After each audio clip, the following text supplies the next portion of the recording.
Na primeira viagem a Brasília após ser eleito, Lula tem agenda cheia e se encontra com chefes do Poder Legislativo e também com a cúpula do Poder Judiciário. E aqui para dizer, sabe, do nosso respeito pelas instituições, da relação que a gente pretende manter com a Câmara dos Deputados, com o Senado. Ministério da Defesa entrega ao TSE relatório das Forças Armadas sem apontar fraude nas eleições. Nos Estados Unidos, republicanos abrem vantagem na Câmara, mas enfrentam disputa acirrada no Senado. Covid em alta, taxa de transmissão dispara e é a maior desde julho. Dia de perdas na cultura. Morrem Orlando Boldrin, ator, cantor, compositor e apresentador. E Gal Costa, ícone da música popular. Teu jeito de amar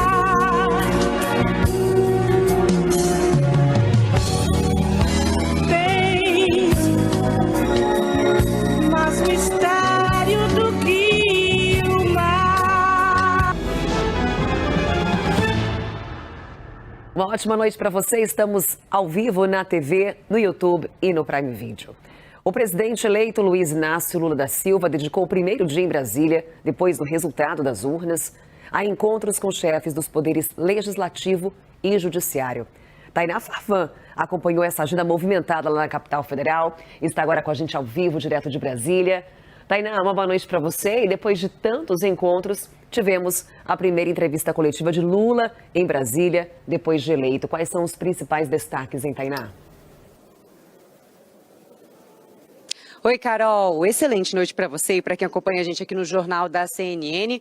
Pois é, essa primeira coletiva de Lula, que marca também a primeira vinda dele aqui em Brasília depois de eleito no segundo turno das eleições. E nessa fala à imprensa, ele trouxe várias sinalizações importantes, viu, Carol? Ele trouxe ali o respeito às instituições, a confiabilidade no processo eleitoral, também nas urnas eletrônicas, criticou os protestos antidemocráticos, destacou que já ali logo no segundo dia, no dia 2 de janeiro, ele já quer começar a fazer obras para trazer empregos para o Brasil e diz que não vai se envolver no processo de eleição interna aqui da Câmara dos Deputados e também do Senado Federal. Essas foram algumas das sinalizações dessa longa fala. Lula chegou a responder várias perguntas à imprensa depois que ele cumpriu uma agenda do Tribunal Superior Eleitoral no encontro ali com o ministro Alexandre de Moraes, que é o presidente do TSE. Também participaram desse encontro outros ministros dessa corte. Antes desse encontro, na penúltima agenda do dia, ele esteve no Supremo Tribunal Federal. E ali no Supremo ele se reuniu com 10 ministros. Faltou na fotografia a presença do ministro Luiz Roberto Barroso, que está viajando, está no Egito, então ele não participou ali desse encontro. Depois dessa reunião, um dos participantes ali que estava na comitiva junto com Lula, que foi o governador Flávio Dino do Maranhão, que foi então senador eleito agora nessas últimas eleições, chegou a conversar com a imprensa e trouxe alguns bastidores para a gente. Ele disse que esse encontro sinaliza a retomada da harmonia entre os poderes e que nesse encontro Lula fez o convite para os ministros para que eles possam participar de discussões que vão vir à tona aí durante o governo dele, como por exemplo a questão do armamento e também a questão ambiental. Se na parte da tarde Lula se encontrou ali com dirigentes, com figuras importantes do Poder Judiciário, na parte da manhã o foco foi no Legislativo. Carol, na hora do almoço ele se encontrou com Rodrigo Pacheco, que é o presidente do Congresso e do Senado. Nesse encontro, além do almoço ali que foi servido, também teve muita discussão em relação à PEC, a proposta de emenda à Constituição de transição emergencial, que também foi o mesmo assunto de um encontro anterior na parte da manhã, quando ele se reuniu também na residência oficial, na residência oficial da Câmara dos Deputados. Na hora do almoço foi na residência oficial do Senado Federal. Nesse outro encontro com Lira, ele também falou sobre esse assunto da proposta de emenda à Constituição, que é justamente esse assunto que está permeando aí todas as agendas aqui em Brasília, pelo que a gente tem conversado com as fontes. Ainda segundo fontes que participaram desse encontro com Arthur Lira, a sinalização de Lira é que sim, para o andamento da proposta de emenda à Constituição, e ele ainda alegou ali que vai colaborar com o andamento dessa proposta. Lembrando que essa PEC é a menina dos olhos desse momento, dessa equipe de transição, como uma alternativa, na verdade uma solução para conseguir gastar para além do teto de gastos e cumprir algumas promessas que foram feitas durante a campanha, como por exemplo garantir o Auxílio Brasil de R$600, que agora já voltou a ser chamado de Bolsa Família, logo a partir de janeiro. Amanhã a gente também tem agendas por aqui, logo na parte da manhã deve deve ter uma reunião ali de Lula com alguns representantes de partidos aliados. E é claro que a gente vai acompanhar também bem de perto. Carol, volto com você no estúdio. Ufa, hein, Tainá, maratona institucional aí em Brasília. Obrigada pelas informações. Vamos acompanhar alguns trechos dessa entrevista coletiva de Lula após esses encontros. Ele disse que os presidentes da Câmara e do Senado mostraram boa vontade em relação à PEC da transição. O meu coordenador Alckmin vai sentar com o presidente da Câmara, com o presidente do Senado e vai montar o cronograma e dizer o que nós queremos de verdade nessa PEC. É isso. Obrigado, pessoal. O que eu quero agradecer é que houve muita disposição do presidente da Câmara e muita disposição do presidente do Senado de fazer com que as coisas aconteçam, sabe, com a maior pressa possível. O que é importante é o seguinte, tem um prazo para votar o orçamento.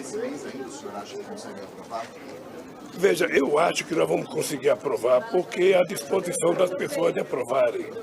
Não é um projeto para beneficiar o presidente Lula ou o vice-presidente Alckmin, não. É um projeto para recuperar a capacidade de investimento nas coisas essenciais para o povo brasileiro. Questionado sobre o eventual apoio à reeleição de Arthur Lira para a presidência da Câmara, Lula disse que não cabe a ele interferir. Cabe ao presidente da República interferir em quem será o presidente do Senado ou o presidente da Câmara. Ou seja, quem vai decidir quem será o presidente das casas serão os senadores e deputados. O papel do presidente da República não é gostar ou não de quem é presidente, é conversar com quem dirige a instituição. Eu queria lembrar que eu saí daqui uma vez para o Suriname, o deputado Luiz Eduardo Grijaldi disputava contra o Severino e eu achei que o Luiz Eduardo ia ganhar, não ganhou, e eu levanto de manhã, tem um papelzinho embaixo da porta, o Severino ganhou. Eu, ao invés de ficar com raiva, liguei para o Severino e falei, eu estou chegando ao Brasil, quero tomar um café e conversar sobre aquilo que o governo tem interesse de colocar em discussão na Câmara.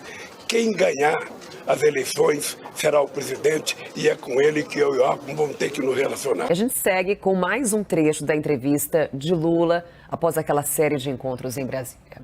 Ele fez uma aceno ao Centrão, dizendo que é um grupo de deputados e senadores eleitos com quem um governo tem que conversar. Eu já disse muitas vezes que a gente não tem que olhar o Congresso e o Centrão, não. O Centrão é uma composição de vários partidos políticos, que o PT tem que aprender a conversar, que o Alckmin tem que aprender a conversar, que eu tenho que aprender a conversar e tentar convencê-las da nossa proposta. Isso nós vamos fazer com muita competência, porque o Brasil não tem tempo de mais briga, o Brasil não tem mais tempo de ficar essa turma, sabe, se combatendo, se xingando, se odiando. Então eu estou convencido que o Congresso não vai criar problema. Que vai ter gente contra, vai ter. Que vai ter gente favorável, vai ter muito mais. Que vai ter gente que não gosta de nós, vai ter. Que vai ter gente que gosta, vai ter. O nosso papel é saber o seguinte, não cabe ao presidente da República interferir no funcionamento da Câmara nem do Senado. Nós somos poderes autônomos. Nem eles interferem no nosso comportamento, nem nós no deles, e assim a sociedade vai viver tranquilamente, democraticamente, e as coisas vão acontecer. Bem, Lula também saiu em defesa das urnas eletrônicas. Disse que elas são uma conquista do povo brasileiro. Declarações que acontecem no mesmo dia em que o Ministério da Defesa entregou ao TSE o relatório das Forças Armadas sobre a fiscalização do sistema eleitoral. Os militares não encontraram nenhum indício de fraude nas eleições de 2022. Leandro Magalhães vai trazer para a gente mais informações sobre esse documento. Leandro, uma boa noite para você, inclusive trazer também a resposta já do TSE.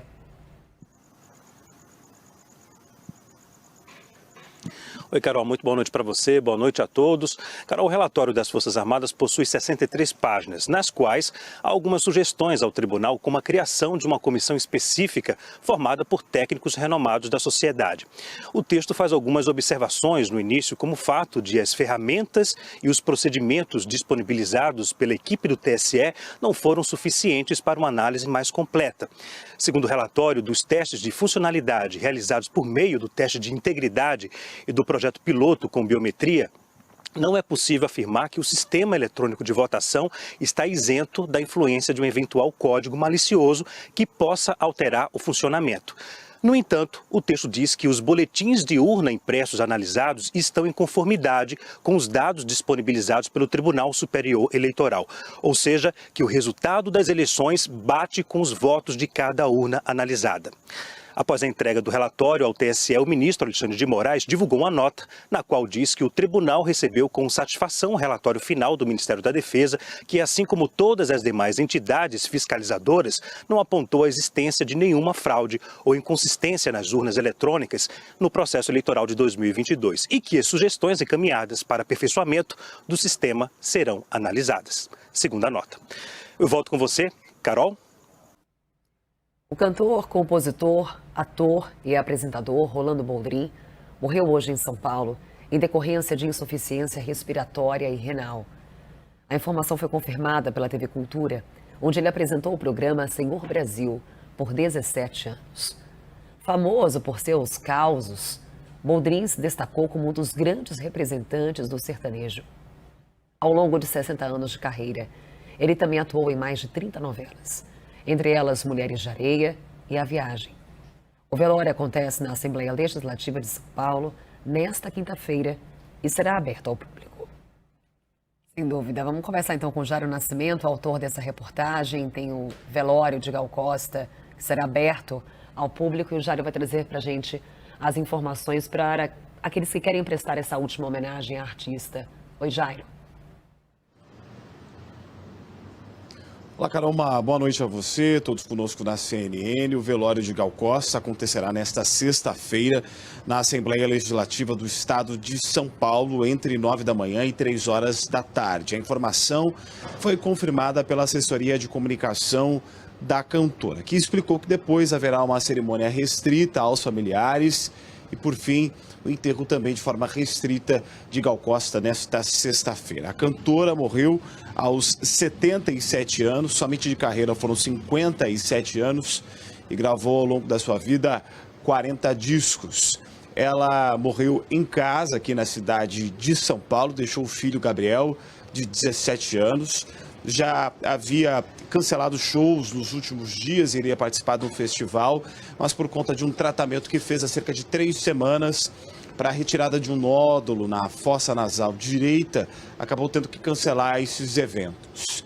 A causa da morte não foi divulgada a pedido da família, mas ela deixa um legado de música, com parcerias e também com gravações de um repertório amplo e que ficou na boca e nos ouvidos de muitos brasileiros ao longo dos muitos anos, desde quando ela apareceu para todo o Brasil, abrilhantando a sua voz e as suas composições, ou melhor, as suas canções, durante o período da Tropicália até então.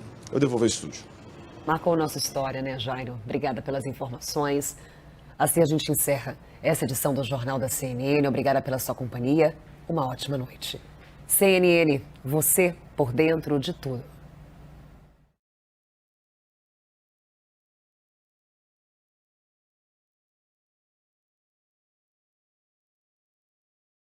Betano.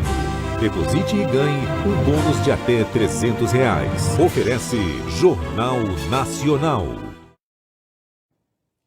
A música sem Maria da Graça. Os dias sem a voz de Gal Costa. A glória da vida.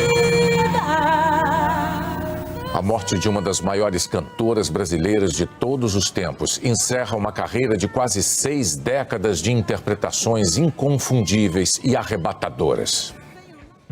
Também em São Paulo morre um dos maiores divulgadores da cultura sertaneja, o músico, ator e apresentador Rolando Boldrin. Em Brasília, na condição de presidente eleito, Lula se reúne com os presidentes da Câmara, Arthur Lira, do Senado, Rodrigo Pacheco, e com os ministros do STF. Em meio minuto, no Jornal Nacional.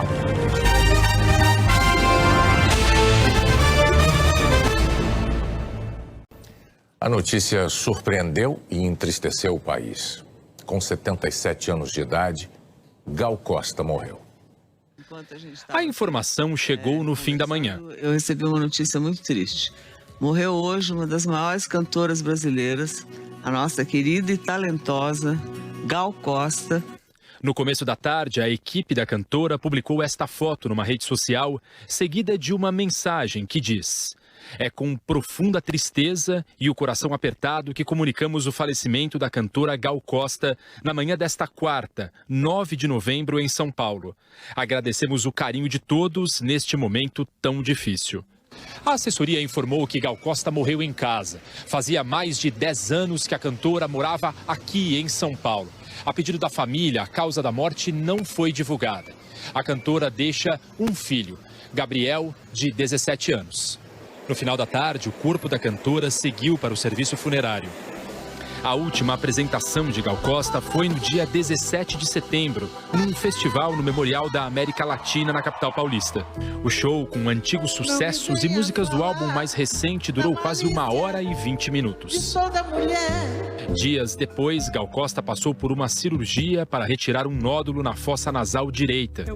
Por recomendação médica, todos os shows da turnê As Várias Pontas de uma Estrela tinham sido cancelados até o final de novembro. O retorno aos palcos estava previsto para dezembro em São Paulo. Todos os ingressos estavam esgotados. E também hoje, em São Paulo, morreu o cantor, músico, ator e apresentador Rolando Boldrin, depois de 2 meses hospitalizado.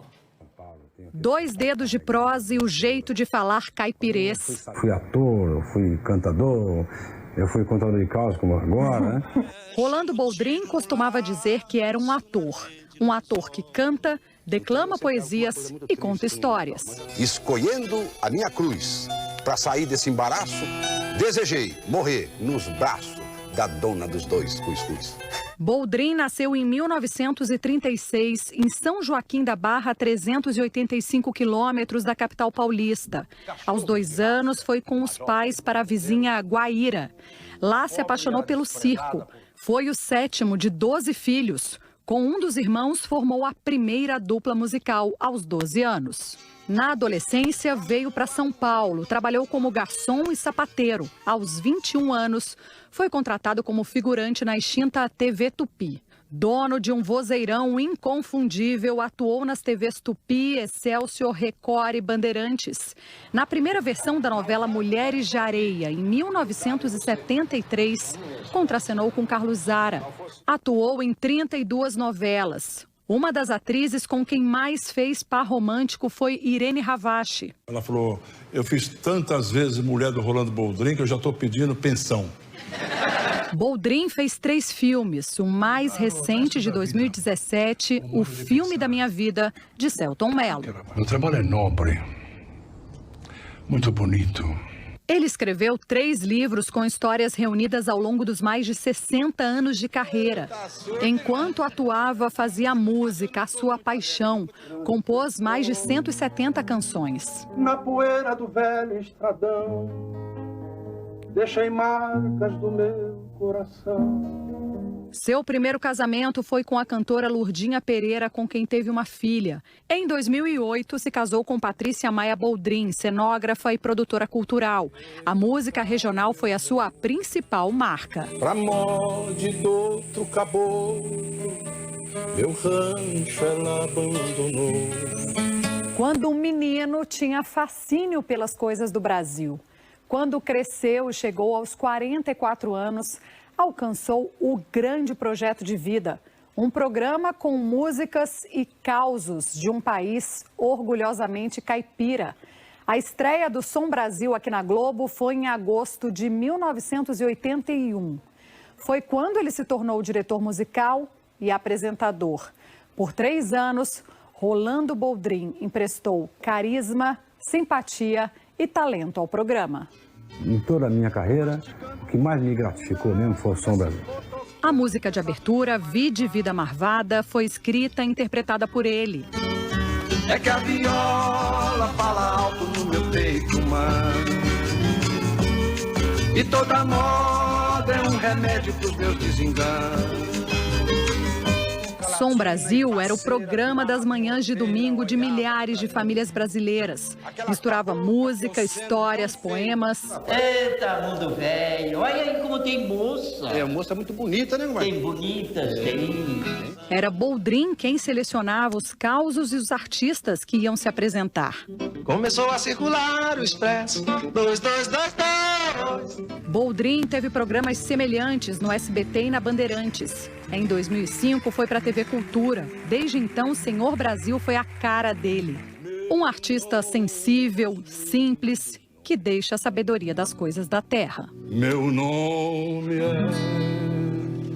Brasil.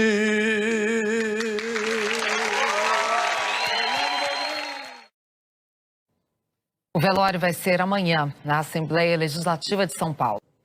O presidente eleito, Luiz Inácio Lula da Silva, se reuniu hoje com os presidentes da Câmara, do Senado, do STF e do TSE.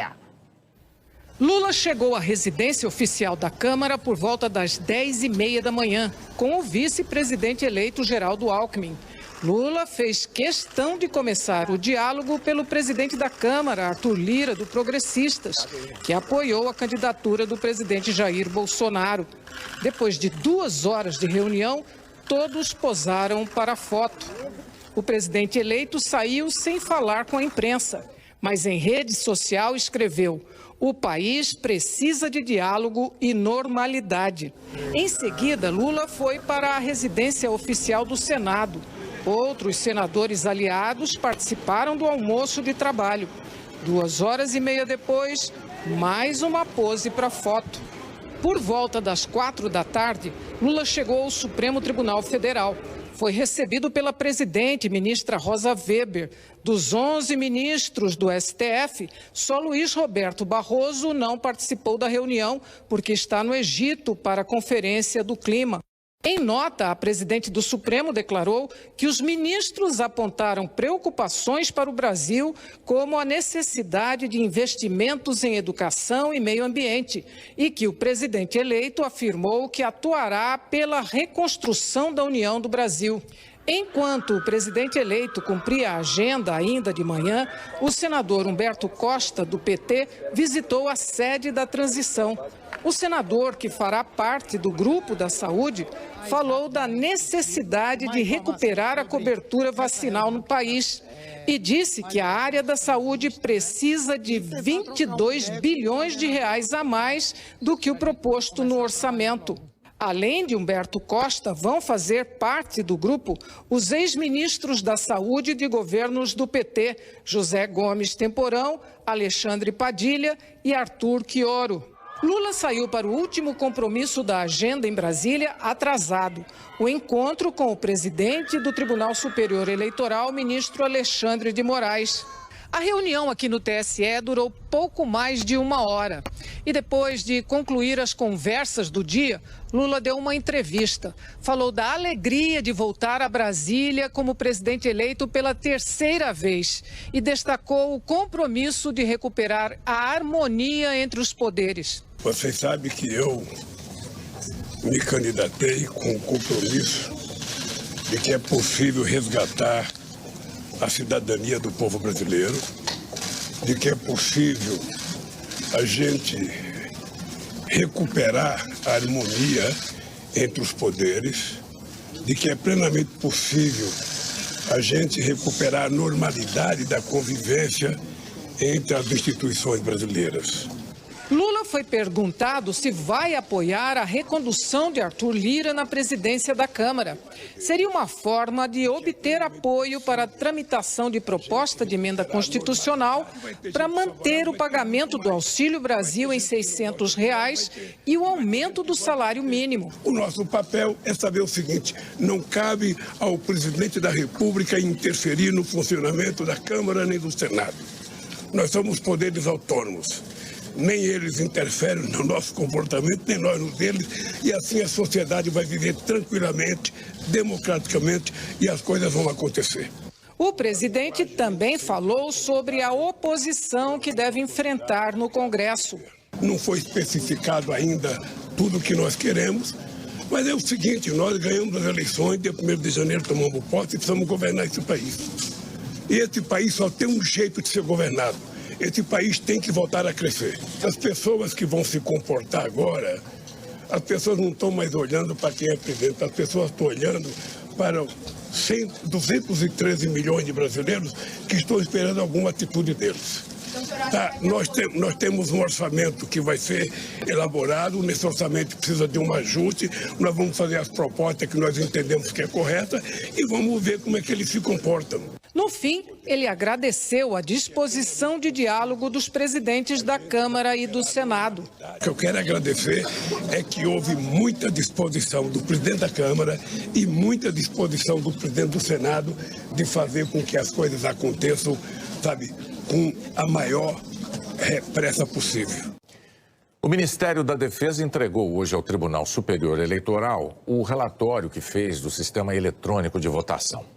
No documento, o Ministério informa que não investigou crimes eleitorais e pede ao TSE que analise 2 pontos. O primeiro é que, segundo o relatório, o acesso à rede durante a compilação do código-fonte e consequente geração dos programas, os códigos binários, pode configurar risco à segurança do processo. O segundo ponto se refere aos testes de funcionalidade realizados por meio do teste de integridade e do projeto piloto com biometria.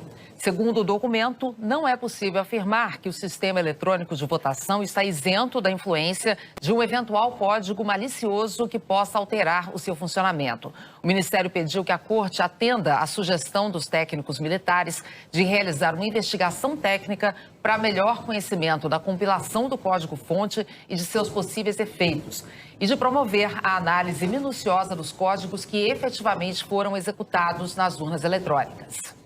Esses 2 pontos contrariam frontalmente as conclusões das demais entidades fiscalizadoras, como o Tribunal de Contas da União e a Ordem dos Advogados do Brasil, que atestaram que o processo eleitoral é seguro e imune a qualquer vício.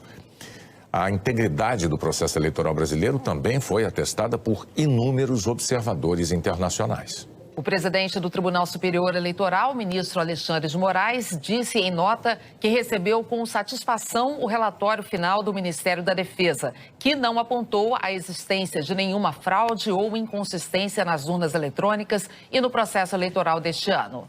Moraes afirmou ainda que as sugestões encaminhadas para aperfeiçoamento do sistema serão oportunamente analisadas, que as urnas eletrônicas são motivo de orgulho nacional e que as eleições deste ano comprovam a eficácia, a lisura e a total transparência da apuração e da totalização dos votos.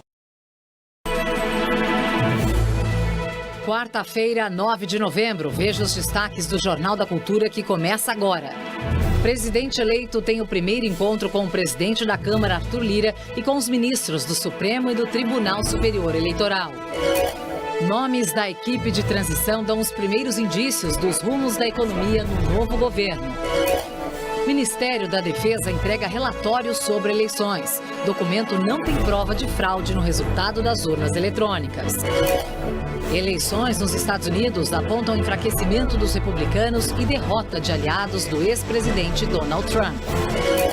Luto na música e na cultura popular brasileira. O país perde 2 artistas geniais, Gal Costa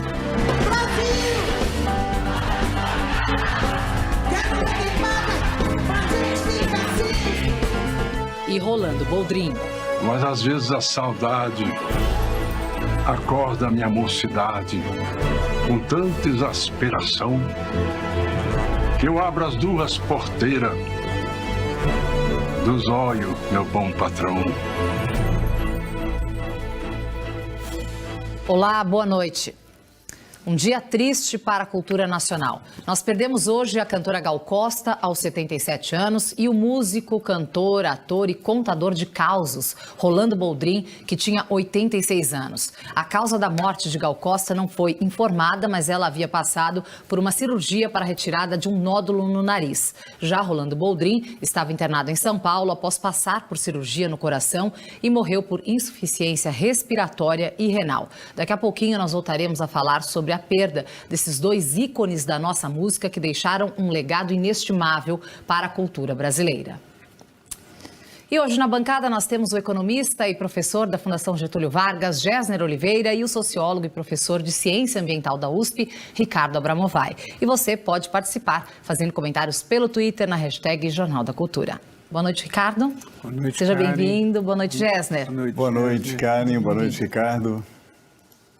O quarteto que lidera a pauta econômica no governo de transição chamou a atenção de quem trabalha com dinheiro grosso. São nomes conhecidos do mercado, mas que colecionam experiências diferentes no governo e no mercado financeiro. Próximos ao vice-presidente eleito Geraldo Alckmin, André Lara Rezende e Pércio Arida tiveram passagens pelo Banco Central e presidiram o BNDES no governo de Itamar Franco e nos de Fernando Henrique Cardoso. Divisões liberais, ambos fizeram parte da equipe que implementou o Plano Real, responsável por controlar a inflação nos anos 90. Os dois defendem que o equilíbrio das contas públicas deve ser um dos objetivos da política econômica, mas não o único. E admitem certas concessões de gastos a questões do meio ambiente e programas sociais. Nos últimos anos, Lara Rezende mudou de postura e passou a defender que há um espaço maior para o crescimento de investimentos pela União, bancados também pelo aumento da dívida pública. Guilherme Melo e Nelson Barbosa, por outro lado, são ligados ao PT. Crítico do teto de gastos, Barbosa foi ministro do Planejamento e da Fazenda no governo de Dilma Rousseff. Já Melo é uma espécie de discípulo da economista Maria da Conceição Tavares, ex-deputada petista e antiliberal.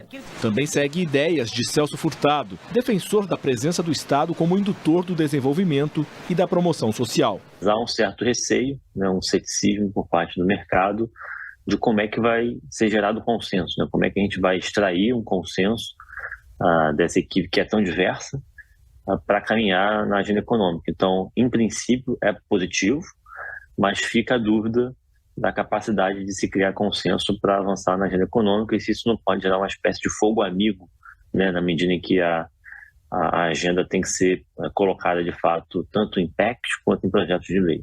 Ao anunciar a equipe, Alckmin deixou claro que a participação nos trabalhos da transição tem como finalidade discutir propostas para a área econômica e que não há nenhum compromisso com futuros cargos no governo. 4 grandes economistas, pessoas com larga experiência: André Lara Rezende, Guilherme Melo, Nelson Barbosa e Pércio Arida. Não são visões, eu diria, opostas, são complementares.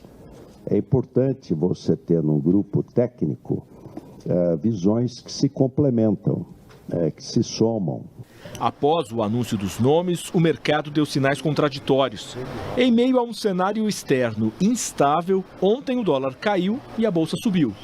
Hoje o movimento foi contrário, valorização da moeda americana e o Ibovespa em queda. Que esse time de transição, ele tem visões aí muito diferentes, especialmente em relação à política fiscal. Então ainda não é claro para o mercado qual é a linha mestra que vai ser seguida pelo novo governo. Hoje a posição do mercado é um pouco espera e vamos ver ainda o que sai dessa história.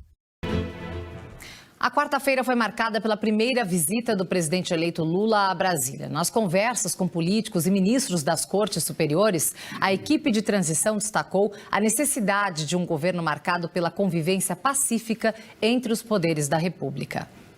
Durante as visitas ao presidente da Câmara, Arthur Lira, e do Senado, Rodrigo Pacheco, Lula estava acompanhado dos principais aliados, além do vice-presidente eleito e coordenador-geral da equipe de transição, Geraldo Alckmin, e da presidente nacional do PT e responsável pela articulação política do novo governo, Gleisi Hoffmann. Os encontros foram bastante cordiais, até mesmo com Lira, um dos maiores apoiadores de Jair Bolsonaro no Congresso. No centro dos debates, o orçamento do ano que vem já está no Congresso Nacional.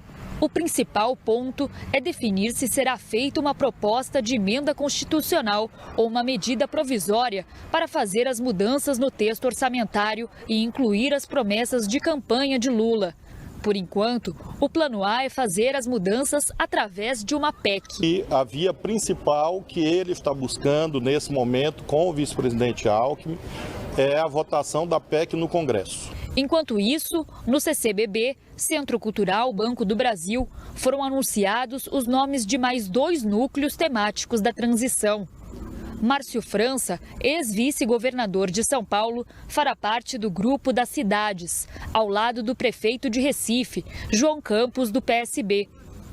Para a saúde, serão chamados o senador Humberto Costa, do PT de Pernambuco, e os ex-ministros José Gomes Temporão, Alexandre Padilha e Arthur Quioro. O infectologista Davi Uip foi convidado, mas não poderá participar por problemas pessoais. Todos são médicos. O que nós esperamos, e eu imagino que entre hoje e amanhã a gente já anuncie praticamente todos os grupos. Depois de se reunir com as lideranças políticas, Lula e equipe foram se encontrar com os magistrados das principais cortes brasileiras. No Supremo Tribunal Federal, 10 dos 11 ministros participaram do encontro, que durou cerca de 50 minutos. Apenas Luiz Roberto Barroso não participou porque está fora do Brasil. Entre os temas abordados, a pandemia, o desarmamento da população, a superlotação carcerária e como o judiciário pode ajudar a resolver essas situações, além da necessidade de investimentos em educação e meio ambiente. O momento de confrontação entre os poderes ficou para trás e nós estamos restabelecendo o princípio constitucional da harmonia entre os poderes. Depois, todos foram ao Tribunal Superior Eleitoral. Na saída, Lula deu sua primeira entrevista como presidente eleito. Então eu vim para dizer às instituições, o Brasil vai voltar à normalidade. Vai voltar, a gente vai voltar a dormir tranquilo, a gente vai voltar a sonhar. Lula também criticou as manifestações com bloqueios de estradas por bolsonaristas e o próprio Bolsonaro por não assumir publicamente a derrota.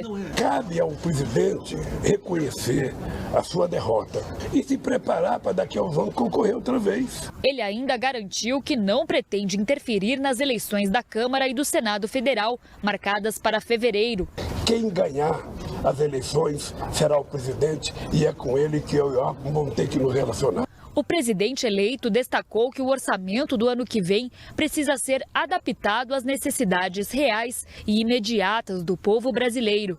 Tem uma dívida social histórica de 500 anos com o povo pobre e nós, como já fizemos uma vez, vamos tentar começar a pagá-la. Não sei se pagaremos toda, mas vamos começar a pagar. E a primeira coisa é o seguinte, é acabar com a fome. O Ministério da Defesa não encontrou qualquer indício de irregularidade nas eleições. Os militares enviaram um relatório oficial no início da noite ao Tribunal Superior Eleitoral. Cercado pelo medo de que poderia alimentar teorias golpistas, a conclusão não vai além de apontar a possibilidade de que o sistema possa vir a ser invadido por hackers. O relatório não apontou problemas na votação nem na apuração. O resultado do teste de integridade das urnas também não encontrou qualquer erro. Sobre a verificação da contagem de votos, o relatório diz que é possível inferir com 95% em nível de confiança que a média de boletins de urna com inconsistência é 0%. Foram avaliadas 442 urnas no primeiro turno. Segundo o relatório, a demora no acesso aos boletins prejudicou a avaliação. No segundo turno, 501 urnas foram analisadas. Não houve diferença entre os números de votos oficiais e os auditados pelo Exército. Tem um aspecto importante, em nenhum momento se coloca ali a existência de fraude. Eu acho que esse tópico fecha o relatório dizendo o seguinte, nós estamos aqui cumprindo um papel, mas a gente respeita a democracia. Para mim, eu acho que isso coloca o ponto final nesse assunto. O presidente Jair Bolsonaro apostou, ainda antes da eleição, em uma apuração paralela, como forma de reforçar o discurso de desconfiança nas urnas eletrônicas. Isso, inclusive, levou apoiadores a fechar rodovias e protestar em frente a quartéis do Exército contra o resultado do segundo turno. O relatório é ambíguo quando registra a possibilidade de o sistema ser invadido, e não mais que isso. Em silêncio desde que reconheceu a derrota, Bolsonaro teve apoio do presidente do seu partido, o PL. Valdemar Costa Neto causou alvoroço em Brasília quando disse que esperaria o relatório para reconhecer a vitória de Lula. Agora à noite, o Tribunal Superior Eleitoral se manifestou em nota assinada pelo presidente e ministro Alexandre de Moraes. Se disse satisfeito pela confirmação da lisura já apontada por outras entidades e que as sugestões de aperfeiçoamento vão ser analisadas. A conspiração contra as urnas deve ter chegado ao fim. Perde força essa contestação, no entanto, sempre fica, a partir da utilização das redes, a teoria da conspiração. Isso existia antes, isso existe hoje e certamente continuará existindo. Olá, boa noite para você. 6 horas, 1 minuto pelo horário de Brasília. Eu sou Diego Sarza. Está no ar mais uma edição do UOL News, edição dessa quarta-feira, dia 9 de novembro de 2022. Seja muito bem-vindo, seja muito bem-vinda a mais uma edição do programa. Você já sabe que para nos assistir é só acessar o UOL, 8 da manhã, meio-dia, agora 6 da tarde, ou comentar também as lives nas nossas redes sociais, tá bom? Para que eu busque a tua participação aqui com a gente. Tem a opção de assistir pelo Facebook, pelo TikTok, pela Twitch e no YouTube também. Você pode acessar a nossa página no YouTube e deixar o seu comentário. Bom, a agenda hoje foi extensa, muitos compromissos para o presidente eleito. Pela primeira vez desde que venceu as eleições, Lula viajou a Brasília, teve encontros com os representantes dos outros poderes e a gente começa com uma apuração do Thales Faria sobre o encontro de Lula com o presidente da Câmara, Arthur Lira. Segundo Thales, Lula acertou com Lira a aprovação da PEC da transição até o dia 15, agora de dezembro, mês que vem. Bom, fato é que no encontro ficou definido isso, o texto da PEC está praticamente pronto, segundo um dos interlocutores do ex-presidente da República. Basicamente, ele vai permitir que os recursos para o Bolsa Família, incluindo os R$150 a mais para cada filho das famílias, extrapolem a regra do teto de gastos do orçamento. Essa permissão para gastar além do teto vai desafogar o orçamento para a aplicação de recursos em outros programas voltados para a educação e saúde. A ideia é fechar o texto ainda hoje com o presidente Lula e enviá-lo para a avaliação de Arthur Lira e também do presidente do Senado, Rodrigo Pacheco, já amanhã e divulgá-lo no dia seguinte. Você está vendo aí imagens do encontro de Lula com Arthur Lira mais cedo, ele que se encontrou com o presidente da Câmara e é hora de entrevista. Agora a gente vai conversar aqui no estúdio com o deputado Alencar Santana, que nos atende via vídeo. O Sakamoto participa dessa entrevista comigo. Os pingos nos is. Jovem Pan. Muito boa noite, 18 horas em São Paulo, seja muito bem-vindo, já estamos no ar, começa aqui mais uma edição de Os Pingos nos Is. Hoje, quarta-feira, dia 9 de novembro de 2022, estarão por aqui José Maria Trindade, o Paulo Figueiredo, Fernão Lara Mesquita e nosso comentarista convidado, Paulo Eduardo Martins. Vamos aos destaques do programa de hoje. O Ministério da Defesa divulga hoje relatório sobre urnas eletrônicas. Câmara aprova prêmio para Alexandre de Moraes e deputados protestam. O PT ignora dados econômicos e se prepara para dizer que recebeu herança maldita de Bolsonaro. Isso e muito mais agora para você aqui em Os Pingos nos Is. Opinião. Hora de colocar os pingos nos is.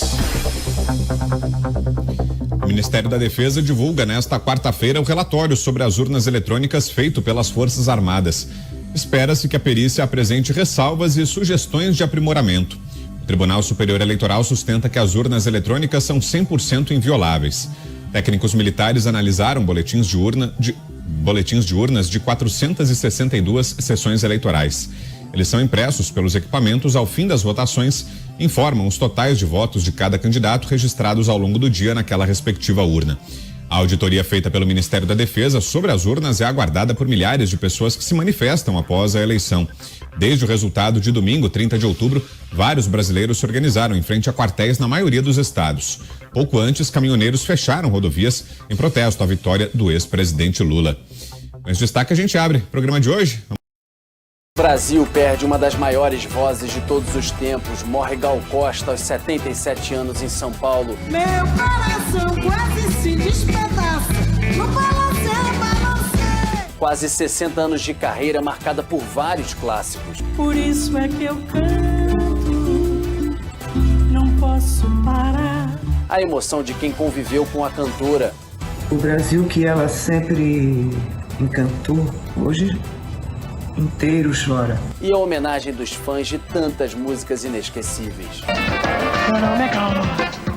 Na primeira ida a Brasília depois de eleito, Lula se encontra com presidentes da Câmara e do Senado e com ministros do Supremo. No Congresso, o assunto foi a proposta para garantir o pagamento de programas sociais já no início do governo. Nos Estados Unidos, Trump sai enfraquecido de eleições legislativas e vê rival no partido crescer. O mais novo cidadão brasileiro, numa entrevista exclusiva, Lewis Hamilton, busto gigante em homenagem a Ayrton Senna, é inaugurado em Interlagos. Conferência da ONU sobre o clima discute o financiamento de projetos para reduzir a poluição. Mais uma safra recorde a caminho. O Brasil deve colher 313 milhões de toneladas de grãos. A despedida a Rolando Boldrin, cantor, ator e apresentador que promoveu a música regional brasileira. Lá para as bandas onde eu morava, no lugar Xandacutia. O Jornal da Band está no ar.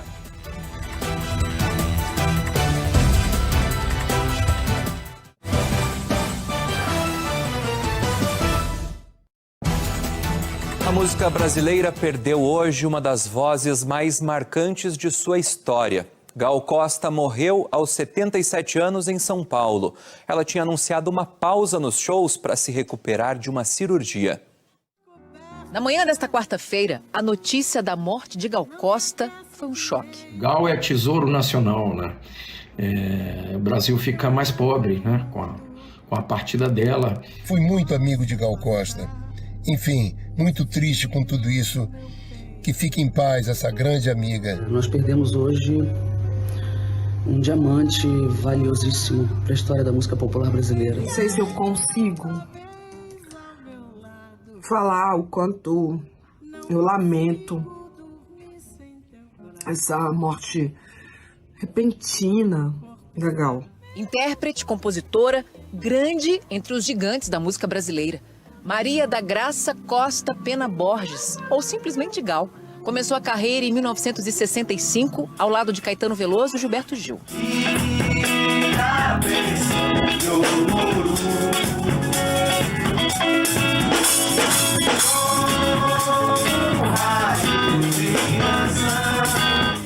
Em 2018, gravou Cuidando de Longe, com a cantora sertaneja Marília Mendonça. Tô te cuidando de longe, tô te amando no meu canto. Diga que está feliz, que daqui eu vou me virando. A cantora morreu em sua casa, na região dos Jardins, zona oeste da capital paulista.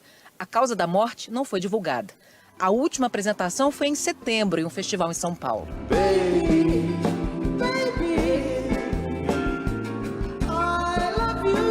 Na sequência, Gal passou por uma cirurgia para a retirada de um nódulo no nariz. Depois disso, não retornou aos palcos. A cantora seria uma das principais atrações de um festival de música que aconteceu no último fim de semana em São Paulo.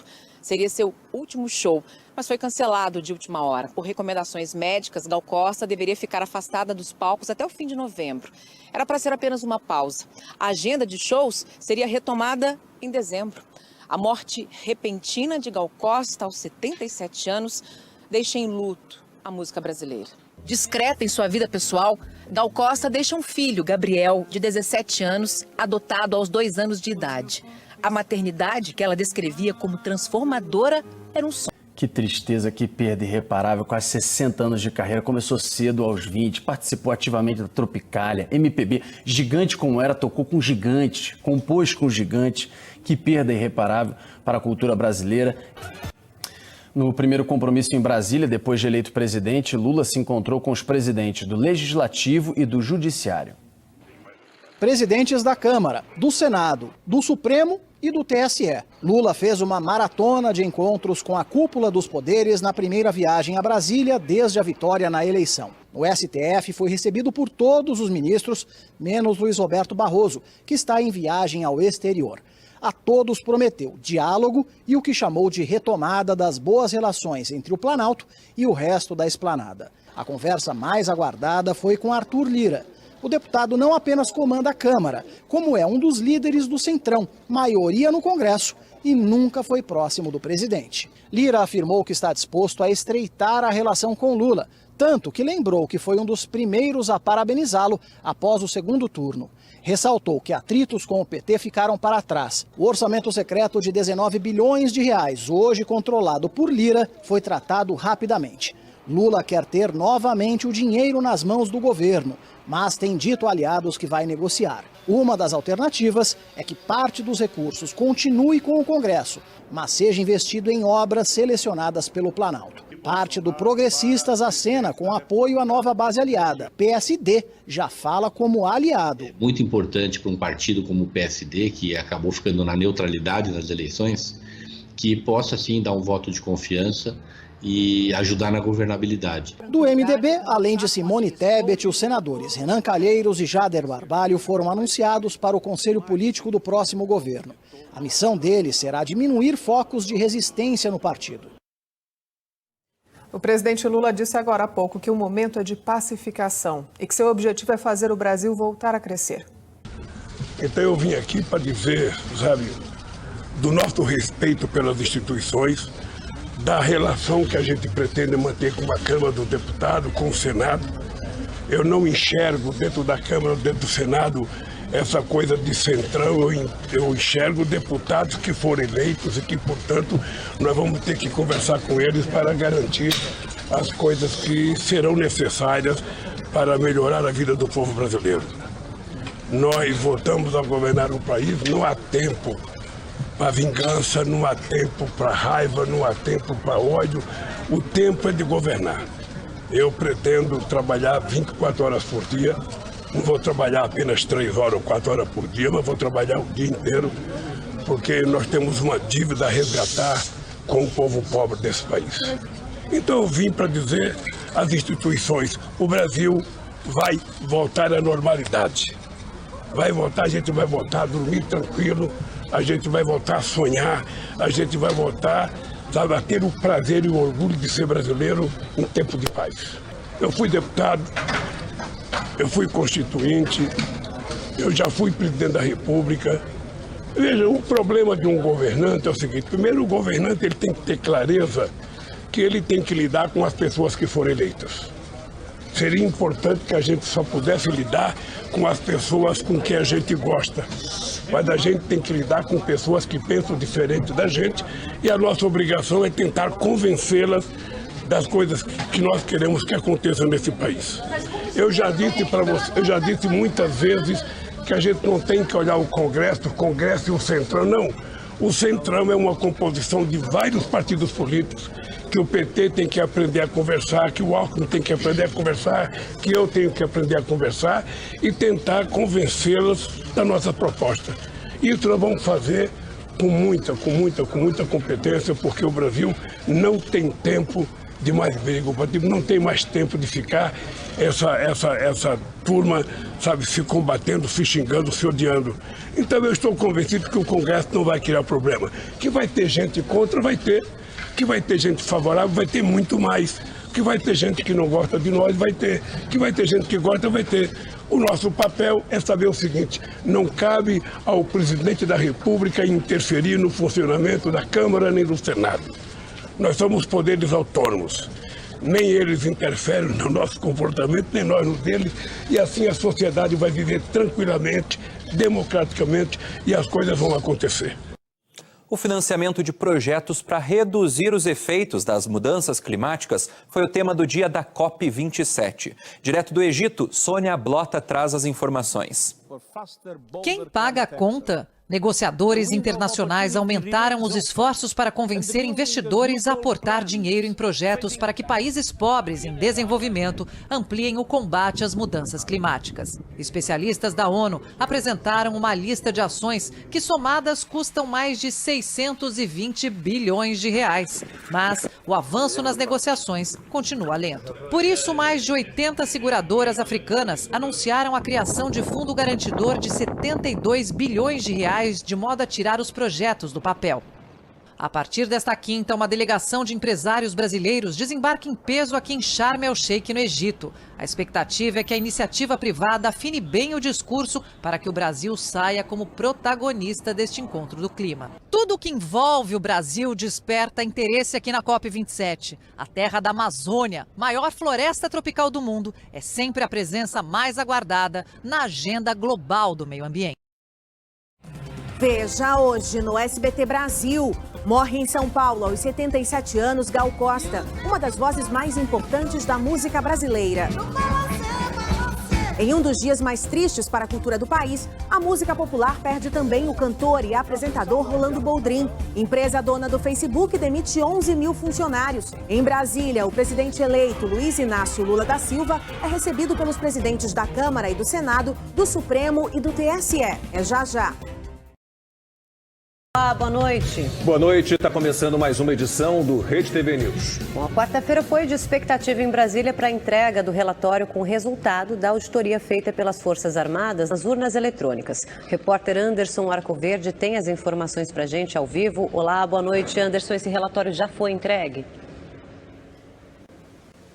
Foi sim, Érica. Boa noite para você, boa noite, Lacombe, e a todos que nos acompanham. Nós tivemos acesso ao documento e o relatório diz que os técnicos verificaram o acesso à rede durante o processo de compilação do código-fonte e geração de programas, e que isso pode representar um grave risco ao todo o processo. O relatório diz ainda que o teste afirma que não é possível garantir com segurança que o sistema eletrônico de votação está isento de qualquer interferência externa que possa alterar o seu funcionamento. Com base nesses dados, o Ministério da Defesa sugere que seja montada uma nova comissão técnica e feita uma nova investigação para saber o que realmente ocorreu durante a geração do código-fonte. Já o TSE divulgou há pouco uma nota afirmando que recebeu o relatório, mas que o documento não aponta nenhuma fraude ou inconsistência nas urnas eletrônicas e no processo eletrônico de votação. A expectativa, como você bem disse, foi grande durante todo o dia aqui em Brasília com relação à divulgação dessa auditoria feita pelas Forças Armadas. O movimento da manifestação em frente ao quartel-general aqui em Brasília aumentou. Segundo a Secretaria de Segurança Pública do Distrito Federal, mais de 100 caminhões chegaram a Brasília, vindos de Mato Grosso, para aumentar e acompanhar esse processo. Ontem, o presidente do PL, Valdemar Costa Neto, o PL, partido do presidente Jair Bolsonaro, Valdemar Costa Neto disse que conversou com o presidente Jair Bolsonaro e que ouviu do presidente que só iria contestar o resultado das eleições se esse relatório da auditoria das Forças Armadas indicasse alguma falha concreta. Anderson Arcoverde, de Brasília, para o Rede TV News. Veja agora outros destaques desta edição. A empresa Meta de Mark Zuckerberg demitiu 11 mil funcionários. É o maior desligamento em massa da história da companhia. Morreu aos 86 anos o ator, compositor e apresentador Rolando Boldrin. E esta edição vai falar da despedida a Gal Costa. O julgamento da ex-deputada federal Flor Delis e de outros 4 acusados da morte do pastor Anderson do Carmo entrou no 3º dia e não tem prazo para acabar.